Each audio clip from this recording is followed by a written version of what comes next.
Hi friends, I'm Tilak. You're watching Tech May Be Unique, and today we're going to see how to clone WhatsApp messaging application on your Vivo phones or One Touch OS phones. And if you're new to this channel, make sure to click on subscribe button below. We just quickly move on to the video. To clone the WhatsApp in Vivo, just do the settings. So you can just clone the WhatsApp. The first thing to clone the WhatsApp, you can just use two WhatsApp at once.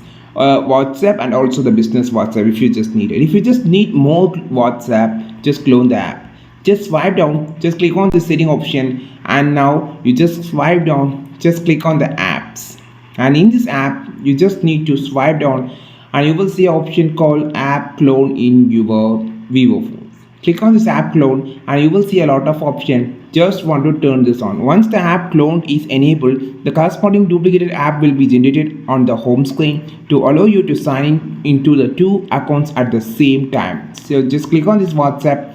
Now the cloned app icon added to the home screen. Just go to the home screen and just search for the app. You can see this mark which is called a cloned app. So WhatsApp 2. Now you can just sign in as a default like that. It will be have a starting page.